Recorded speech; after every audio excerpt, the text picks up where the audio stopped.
Infertility సమస్య it's a serious issue in our country now. దీనికి reasons ఏంటి అంటే ఫస్ట్ లైఫ్ స్టైల్ అనే అంటాను. అమ్మ బాబోయ్, ఓకే. 20 సంవత్సరాల్లో ఇన్ఫర్టిలిటీ వ్యక్తుల్లో దర్శనం ఇవ్వడం చాలా ఎక్కువ అయిపోయింది. దానికి బహుశా లైఫ్ స్టైల్ చాలా దోహదపడిందని చెప్పచ్చా?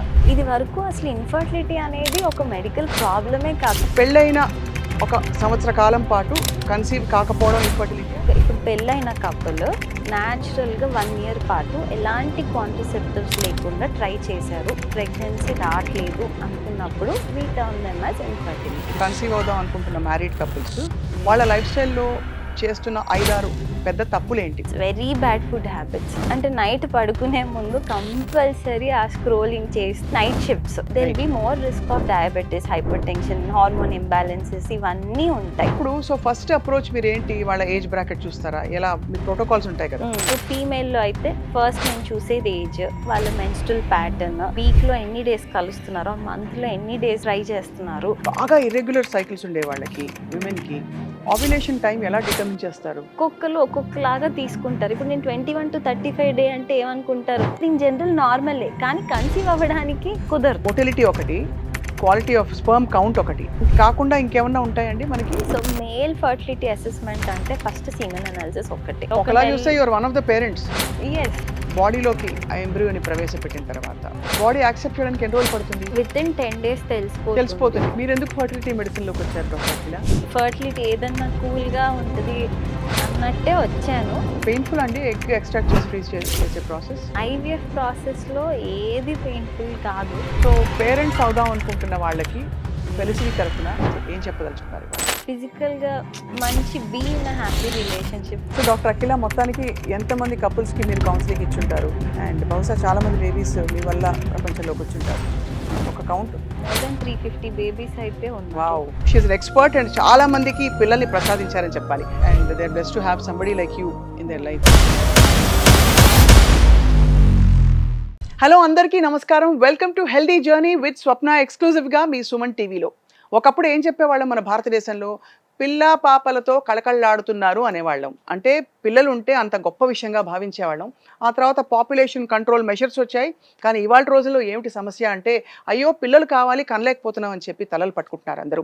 ఇన్ఫర్టిలిటీ సమస్య it's a serious issue in our country now.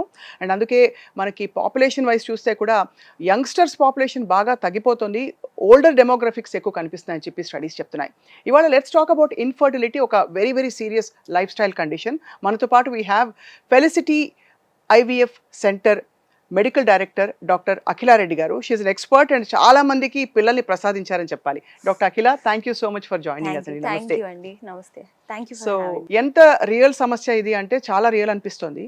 ఇదివరకు ఐ థింక్ మనకి TFR, first of all let's explain TFR, total fertility rate. దాన్ని ఎలా క్యాల్కులేట్ చేస్తారు, ఎందుకు పడిపోయిందని మన భారతదేశం? సో టోటల్ ఫర్టిలిటీ రేట్ అనేది ఎలా క్యాల్కులేట్ చేస్తారంటే, women in child bearing age అంటే రీప్రొడక్టివ్ ఏజ్ ఉమెన్, ఒక మహిళ ఎంతమంది పిల్లల్ని కంటున్నారు ఆన్ అన్ యావరేజ్ అనేది, that is what they see. ఆ స్టాట్సే టోటల్ ఫర్టిలిటీ రేట్ అనమాట.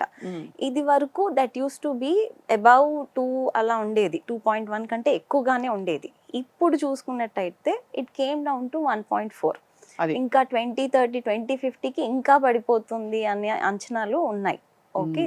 సో దీనికి రీజన్స్ ఏంటి అంటే, first if you look at our grand పేరెంట్స్ని చూసుకుంటే, అప్పట్లో ఒక్కొక్కరికి కనీసం 7 పిల్లలు, 6 పిల్లలు అలా ఉండేవాళ్ళు. మన పేరెంట్స్కి వచ్చేసరికి బికాస్ ఆఫ్ గవర్నమెంట్ ప్రోగ్రామ్సే కానివ్వండి, ఇన్సెంటివ్స్ ఇచ్చి మరి మాస్ ట్యూబెక్టమీస్ ఇవన్నీ ప్రమోట్ చేసి హమ్ దో హమారే దో అన్నట్టు ఇంటికి 2 పర్మిట్ చేశారు. అంటే it became more of nuclear families ఎక్కువైపోయాయి. అండ్ ఇప్పుడు మళ్ళీ ఈ జనరేషన్ చూసుకున్నట్టయితే ల్యాక్ ఆఫ్ సపోర్ట్ కానీ, ఒక్కరినే కంటే చాలు అన్న ఇదిలోకి వచ్చేస్తున్నారు. థింకింగే మారిపోయింది కదా? థింకింగే మారిపోయింది. That is because of many reasons. అంటే వాళ్ళకి సపోర్ట్ లేదు, వర్కింగ్ ఉమెన్ ఎక్కువైపోయారు. అంటే మరి పిల్లల్ని చూసుకునేది ఎవరు? 2 కంటే they don't have that support to look after the kids. ఆ పిల్లల్ని చూసుకునే వాళ్ళు లేక, అండ్ ఫైనాన్షియల్ బర్డెన్ ఎక్కువ అయ్యి, ఎవ్రీథింగ్. సో దే లైక్ కొందరైతే పిల్లలే వద్దు అనుకునే వాళ్ళు కూడా ఎక్కువ అవుతున్నారు మన దగ్గర. సో ఇన్ఫర్టిలిటీ అంటే, ఫర్ అవర్ అండర్స్టాండింగ్, పెళ్ళైన ఒక సంవత్సర కాలం పాటు కన్సీవ్ కాకపోవడం ఇన్ఫర్టిలిటీయా? ఏమన్నా టైం పీరియడ్, దానికి ఏమైనా బెంచ్ మార్క్స్ ఉంటాయా?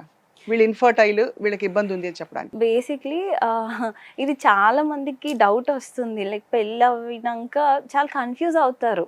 అంటే should we go seek a medical help, లేదు ట్రై చేద్దామా, రకరకాలు ఇన్ఫర్మేషన్ విని కన్ఫ్యూజ్ కూడా అవుతారు కొన్నిసార్లు. అవును. So what we term as infertile as, వాళ్ళు న్యాచురల్గా ఇప్పుడు పెళ్ళైన కపుల్ న్యాచురల్గా 1 year పాటు ఎలాంటి కాంట్రసెప్టివ్స్ లేకుండా ట్రై చేశారు, ప్రెగ్నెన్సీ రావట్లేదు అనుకున్నప్పుడు we term them as infertility.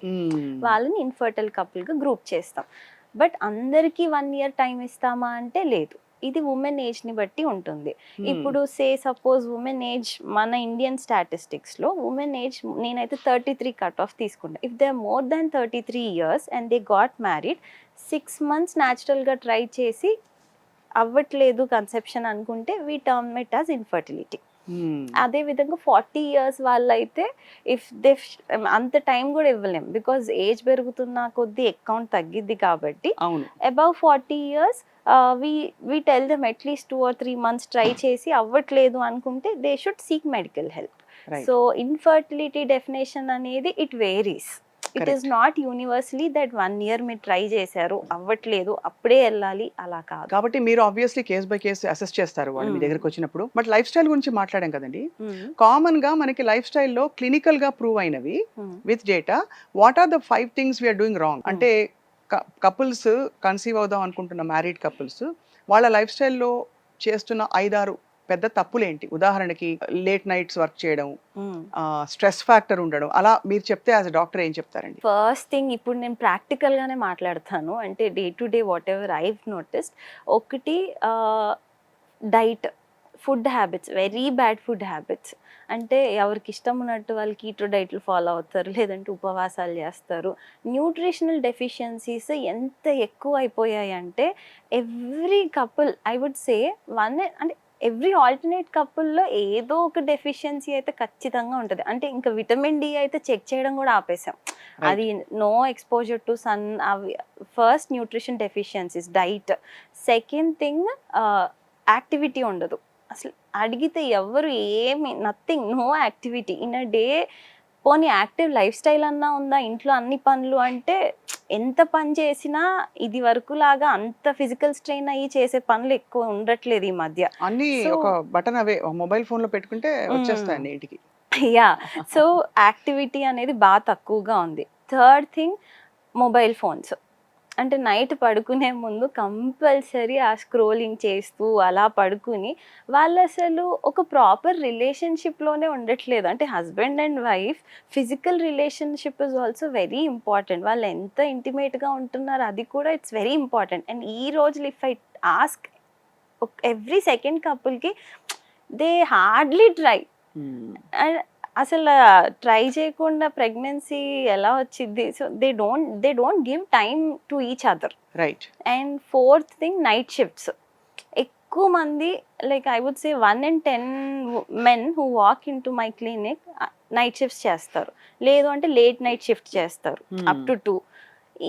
ఆ లేట్ నైట్ షిఫ్ట్స్ వల్ల ఆబ్వియస్లీ వాళ్ళకి ఆ డే నెక్స్ట్ డే డిస్టర్బ్డ్గా ఉంటుంది. ఎంతున్నా diabetes down the line they will be more risk of diabetes, hypertension, hormone imbalances ఇవన్నీ ఉంటాయి. ఫుడ్ హ్యాబిట్స్లో మనకి ఏ ఫుడ్స్ అంటే డైరెక్ట్గా మన అంటే ఫీమేల్స్కి కానీ మేల్స్కి కానీ వాళ్ళ మెటబాలిక్ రేట్ని కానీ హార్మోనల్ ప్రొడక్షన్ని కానీ బాగా ఇంపాక్ట్ చేస్తాయండి? అంటే ఫాస్ట్ ఫుడ్స్, జంక్ ఫుడ్స్ ఇవన్నీ వింటూనే ఉంటాం. బట్ యాజ్ ఎ డాక్టర్ మీరు ఏమేమి ఆపేయమని చెప్తారు? ఫస్ట్ నేనైతే కార్బ్స్ తక్కువ తీసుకోమని చెప్తాను. కార్బ్స్ నిజంగా అంత చేటు చేస్తుందా? ఎక్సెస్ కార్బ్స్, ఇప్పుడు బేసిక్లీ కార్బ్స్ ఏ ఫుడ్స్లో ఎక్కువగా ఉంటాయి అంటే వీళ్ళు తీసుకుని రైస్, మైదా, బేకరీ ఫుడ్స్ వీటిలలో ఎక్కువ కార్బ్స్ ఉంటాయి. కార్బ్స్ ఎక్కువ తీసుకొని మనం లిమిటెడ్గా యాక్టివిటీ చేస్తున్నాము అంటే అది ఫ్యాట్కి ఎక్కువ కన్వర్ట్ అవుతుంది. That will again lead to obesity. Okay. And ఇవాళ రేపు if I ask patients me day to day ఏం తింటారు అంటే పొద్దున్న దోశ, ఇడ్లీ, అది మళ్ళీ రైస్ వేసే రుబ్బుతారు. మధ్యాహ్నం రైస్, మళ్ళీ నైట్ మేము టిఫిన్సే తింటామంటారు. ఏం టిఫిన్స్ అంటే మళ్ళీ idli, dosa. That eating rice, 3 పూటలు రైసే తింటుంటే ఇంకా వేరే సప్లిమెంట్స్ ఎక్కడి నుంచి వస్తాయి? ఇది కాకుండా ఇప్పుడు వర్కింగ్ ఉమెన్ అడిగితే ఆఫీస్లో వాళ్ళకి సాలరీస్ ఇవన్నీ పెట్టినా కూడా మన మనసంతా జంక్ మీదే పడుతుంది. బర్గర్లు, పిజ్జాలు, పాస్తాస్ ఇవి ఎక్కువ తీసుకున్నాం. మళ్ళీ ఇవన్నీ మైదా ఇవే ఫుడ్ కదా. సో ఈ కార్బ్ ఇంటేక్ ఎక్కువగా ఉంటుంది ఫస్ట్ థింగ్. సో నేను ప్రతి ఒక్కరికి హూఎవర్ వాక్స్ ఇన్ నేను వాళ్ళకి ప్రాపర్ టైం ఇస్తాను. I ask them me dietary habits ఎలా ఉంటాయి, పొద్దున ఏం తింటారు, మధ్యాహ్నం ఏం తింటారు, ఎన్ని ఫ్రూట్స్ తింటారు, ఎన్ని వాటర్ తాగుతారు, ఇవన్నీ I keep a track. Right. ఇంత మందిలో ఎక్కడో ఒక్కళ్ళిద్దరు మేము ఫ్రూట్స్ తింటాము, వాకింగ్ చేస్తాము అంటారు. మిగిలిన వాళ్ళందరూ నథింగ్. అసలు fruit intake zero in day. అంటే ఎప్పుడో వారానికి ఒకసారో లేకపోతే 2 వారాలకు ఒకసారో అలా తీసుకుంటూ ఉంటారు. సో ఇదివరకు ఎక్కువగా ఆడపిల్లనే అనేవారు. పిల్లలు పుట్టట్లేదంటే హిందీ సినిమాలో అయితే తు బాంఝే అది ఇది అని చెప్పి మనకి హెవీ డైలాగ్స్. ఇది అసలు గొడ్రాలంటారా తెలుగులో ఏదో గొడ్రాలు. అలా అని తిట్టేసేవాళ్ళు. కానీ ఇప్పుడు చూస్తుంటే మేల్ ఇన్ఫర్టిలిటీ పెరుగుతోంది. సో ఎక్కువగా మీరేం చూస్తున్నారు? 50-50 అంటారా? 60-40 అంటారా? I would say 60-40. Though books research ప్రకారంగా 50 అన్నా కూడా అసలు ఎవ్రీ మేల్ ఇస్ ఏదో ఒక అబ్నార్మాలిటీ అయితే ఉంటుంది. అది ఎందుకు అంటే ఇప్పుడు మెన్లో కూడా late marriages are one of the reason. ఇది వరకు they used to get married before 25. Young ఏజ్లో పెళ్ళిళ్ళు చేసుకునే వాళ్ళు. అంటే ఇది వరకు అంటే my reference is to back to 20 years back. అదే బట్ ఇప్పుడు ఆఫ్టర్ 30 to 40 years మధ్యలో పెళ్ళిళ్ళు చేసుకునే వాళ్ళే ఎక్కువగా ఉంటున్నారు. ఆ పీక్ టైంలో they have to focus on their career, finances చూసుకోవాలి. పేరెంట్స్ అంటే they have so many responsibilities on them. ఈ స్ట్రెస్ వల్ల దే ఎయిదర్ స్పర్మ్ క్వాలిటీ తగ్గిపోతూ ఉంటుంది, లేదు అంటే అసలు న్యాచురల్గా వాళ్ళు ట్రైయే చేయరు. అంటే ఇంత మెంటల్ స్ట్రెస్ ఉంటే మెన్కి యూజువలీ సెక్షువల్ పర్ఫార్మెన్స్ కూడా అంత బాగోదు. So that will again lead to infertility. So ఇది వరకు ఫీమేల్స్నే ఎక్కువ అనేవాళ్ళు. అండ్ మెన్లో కూడా దే డోంట్ కమ్ అవుట్. వాళ్ళకి తెలుసు, చాలా మందికి ఎక్కడో చూపించుకుంటారు చిన్నప్పుడు, కొంచెం ఐడియా ఉంటుంది, but they don't come out. Male ego ఎక్కువగా ఉంటుంది. And they want accept it. Okay నాకు ఉంది, నేను వెళ్ళాలి, I should seek medical help అనేది ఉండదు. They keep on delaying. ఆ డిలేయింగ్ ప్రాసెస్లో పాపం ఉమెన్ ఏజ్ పెరుగుతూ ఉంటుంది. ఫైనల్ బ్రిమ్లో వస్తారు. వేరే నాకు ఉండే ఆప్షన్ ఎయిదర్ డోనర్, స్పర్మో, ఐవీఎఫ్ ఇలాంటి ఆప్షన్స్కే ఎండప్ అవుతారు. బట్ ఇప్పుడు ఐ వుడ్ సే ఎడ్యుకేషన్ ఎక్కువైంది కాబట్టి అన్మ్యారీడ్ మెన్ కూడా వస్తున్నారు జస్ట్ టు సీ. అంటే వాళ్ళకి ఆల్కహాల్, ఈ స్మోకింగ్ ఇవన్నీ అలవాట్లు ఉన్నప్పుడు ఎక్కడో కొంచెం ఫియర్ అనేది స్టార్ట్ అయ్యింది. Because back then 4 years back unmarried వాళ్ళు వచ్చి సీమెన్ అనాలిసిస్ ర్యాండమ్గా చేయించుకునేది అయితే చూడలేదు. బట్ ఇప్పుడు దే ఆర్ కమింగ్, వస్తున్నారు, చెక్ చేయించుకుంటున్నారు, they seeking medical help. Okay ఇప్పుడు నాకు కౌంట్ తక్కువ ఉంది, ఏం చేయొచ్చు, ఎలాంటి లైఫ్ స్టైల్ని నేను పాటించాలి, ఆర్ నా వర్క్ ఎలా ఉండాలి, అంటే ఇవన్నీ they are focusing now. And మెన్కి మేజర్గా stress is the biggest thing. అంటే అది quality of their sperm also goes down అంటారు. Goes down because of definitely. And smoking వల్ల టెస్టోస్టిరాన్ లెవెల్స్ తగ్గిపోతాయి. స్మోకింగ్, ఆల్కహాల్ కూడా. Alcohol, but more of tobacco వల్ల అయితే డెఫినెట్లీ టెస్టోస్టిరాన్ లెవెల్స్ తగ్గిపోతాయి. అంటే ఒక సిగరెట్ 2 సిగరెట్లు కూడా అది ఇట్ ఇస్ ప్రూవెన్ అండి. అంటే ఇది ఎలా ఉంటుంది అంటే కొందరు అడుగుతారు, మరి నా ఫ్రెండ్ చైన్ స్మోకర్ రోజు డబ్బాలు పిల్లలు పుట్టేశారు, బట్ నాకెందుకు అని. It is individualised. ఒక్కొక్కరి బాడీ ఒక్కొక్కలాగా ఉంటుంది. ఇప్పుడు కొందరు బాగా తింటారు కానీ సన్నగానే ఉంటారు, కొందరు కొంచెం తిన్నా బాగా లావైపోతారు. So everyone's body is different and their metabolic rate is different. So smoking అనేది నీకు ఎఫెక్ట్ అవుతుంది అంటే నువ్వు ఆపేయాల్సిందే. లేదు ఒకటి కాలు వచ్చా రెండన్నా స్మోక్ చేయొచ్చా అంటే that will impact. If it something is impacting you, definitely you should stop it. ఇప్పుడు అంటే ఐ జస్ట్ వండర్ అండి, ఈ బాగా ఇర్రెగ్యులర్ సైకిల్స్ ఉండే వాళ్ళకి, విమెన్కి ఓవ్యులేషన్ టైం ఎలా డిటర్మిన్ చేస్తారు? అంటే కొన్నిసార్లు 45 daysకి వస్తుంది ఒక్కోసారి వాళ్ళకి. మెన్స్ట్రువల్ సైకిల్స్ అదే PCOS అండ్ PCOD చాలా కామన్ ప్రాబ్లమ్స్ అయిపోయాయి ఇప్పుడు. సో ఎలా డిటర్మిన్ చేస్తారు మీరు? సో మెన్స్ట్రల్ ఇర్రెగ్యులారిటీస్ అంటే ఇప్పుడు normal menstrual cycle is anywhere between 21 days cycle to 35 days cycle. మళ్ళీ ఇప్పుడు మేము ఇచ్చే ఇన్ఫర్మేషన్ ఎలా ఉంటుందంటే ఒక్కొక్కరు ఒక్కొక్కలాగా తీసుకుంటారు. ఇప్పుడు నేను 21 to 35 day అంటే ఏమనుకుంటారు, నాది నార్మలే, ఈ నెల 21కి వచ్చిందంటే ఆ వచ్చే నెల 29కి వస్తుంది, నాకు నార్మలే అనుకుంటారు. అది ఇన్ జనరల్ నార్మలే, కానీ కన్సీవ్ అవ్వడానికి ఇట్స్ కుదరదు. నాట్ పనికిరాదు. బికాజ్ వాళ్ళకి అక్యురేట్ ఓవ్యులేషన్ డే అనేది డిటెక్ట్ అవ్వదు. అవును. ఇప్పుడు 21 డేలో డే 10కి డే 9కే డే 8కే ఎగ్ రిలీజ్ అయిపోతుంది. Hmm. అదే 28 డేకి డే 14, 35 డేకి డే 21 రిలీజ్ అవుతుంది. సో వాళ్ళకి ఎలా తెలుస్తుంది వాళ్ళది ఎప్పుడు అని? ఇంత ఫ్లక్చుయేషన్స్ ఉంటే డెఫినెట్లీ ట్రాకింగ్ అనేది వెళ్ళాల్సి ఉంటుంది. ఎందుకంటే స్పర్మ్ క్వాలిటీ కూడా తగ్గుతూ ఉంటుంది కదా ఫ్రీక్వెంట్ గా if they release it. Yes, so they have to seek medical help. అది సెకండ్ ఏంటి అంటే అసలు సైకిల్సే రావు, 2 నెలలకో 3 నెలలకో, లేకపోతే టాబ్లెట్ తీసుకుంటేనే వస్తాయి. That's when we intervene. We have to look at causes, చూస్తాం ఇంకేమన్నా కాజులు ఉన్నాయి, దాన్ని బట్టి ట్రీట్ చేస్తాం. కొందరికి 45 డే సైకిల్ వస్తుంది ప్రతి నెల, right from they menstruate and puberty నుంచి కరెక్ట్ 45 డేకి సైకిల్ వస్తుంది. Right. అలా కరెక్ట్ ప్యాటర్న్లో వచ్చినా ఒక్కసారి if they planning to have kids, pregnancy plan చేసుకోవాలనుకుంటున్నారు అంటే బేసిక్ హార్మోన్ ప్రొఫైల్ ఒకటి చేయించుకొని ఇఫ్ ఎవ్రీథింగ్ ఈజ్ నార్మల్, నేను వాళ్ళకి చెప్తాను you try on these dates and come back after 3 months అని. అది so and obviously lifestyle related కూడా చెప్తారు. ఈ దాట్ మార్చుకోండి, and all we tell. Regularize చేయండి, స్ట్రెస్ తగ్గించుకోండి. అలా అని. మెన్స్ట్రల్ ఇర్రెగ్యులారిటీస్ కి కామన్ రీజన్ ఇస్ PCOS ఒకటి, థైరాయిడ్ డిజార్డర్స్ ఒకటి, లేదు బాగా స్ట్రెస్ఫుల్ లైఫ్ స్టైల్.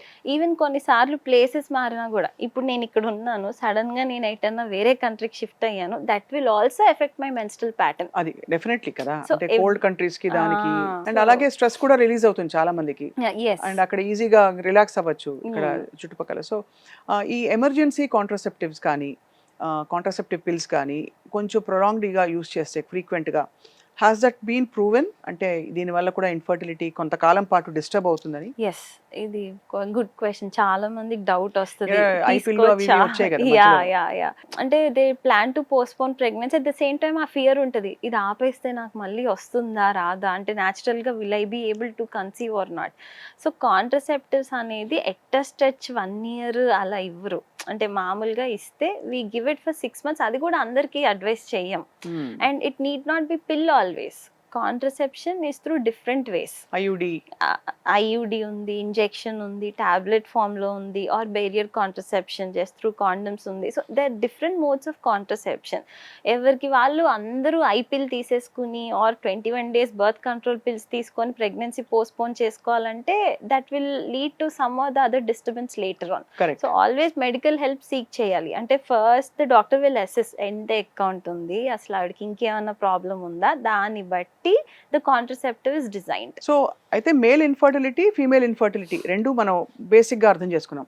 ఇక్కడ ఈ సబ్జెక్ట్లో I have one more final question ఏంటంటే, what are the kinds of issues? అంటే ఇప్పుడు మొటిలిటీ ఒకటి, క్వాలిటీ ఆఫ్ స్పర్మ్ కౌంట్ ఒకటి, అలాగే క్వాలిటీ ఆఫ్ ఎగ్ ఒకటి, ఎగ్ రిలీజ్ టైం ఒకటి.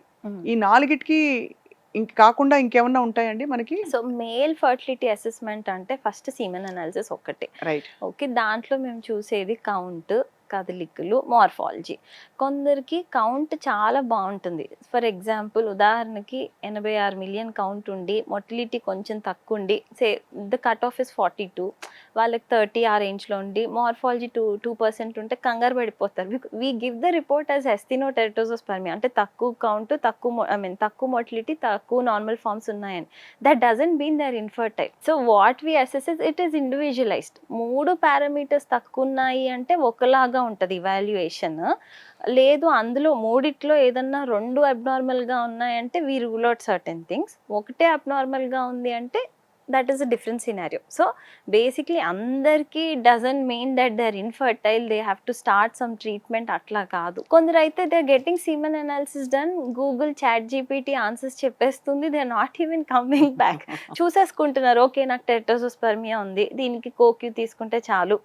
That doesn't end there. నీకు ఎక్కడ టెరిటోజోస్పర్మియా ఉంది అంటే హెడ్ డిఫెక్ట్స్ ఎక్కువగా ఉన్నాయా, టేల్ డిఫెక్ట్స్ ఎక్కువగా ఉన్నాయి, they many things which we see further also. Correct. So మేల్లో the evaluation goes on till we see basic is analysis. అది అబ్నార్మల్ ఉంటే based on what is abnormal further assessments అనేవి ఉంటాయి.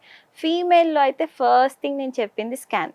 Scan లోనే సగం అర్థం అయిపోతుంది. ఆ ఎగ్ క్వాలిటీ తెలిసిపోతుందా స్కాన్ లోనే? స్కాన్ లో we will not know the egg quality. Egg quality is something which keeps changing every month, and to know the egg quality నాకు బయటికి తీస్తేనే తెలుస్తుంది అది. ఐవీఎఫ్ లో. అది కూడా నేను వేగ్గా ఎగ్ మెచ్యూర్ ఉందా ఇమ్మెచ్యూర్ ఉందా అనే చెప్తాను, రైట్. అంతేగాని దాని క్వాలిటీ అంటే అది డిఎన్ఏ పరంగా జెనెటిక్ పరంగా ఎలా ఉందో నేను చెప్పలేను. Egg is a mystery always in IVF treatments. దాని గురించి అసలు తెలుసుకోలేము. So will invite you again, మళ్ళీ రావాలి మీరు. థ్యాంక్ యూ సో తప్పకుండా. మచ్ Thank అండి you అఖిల అండి. గారు. Thank you. నమస్కారం.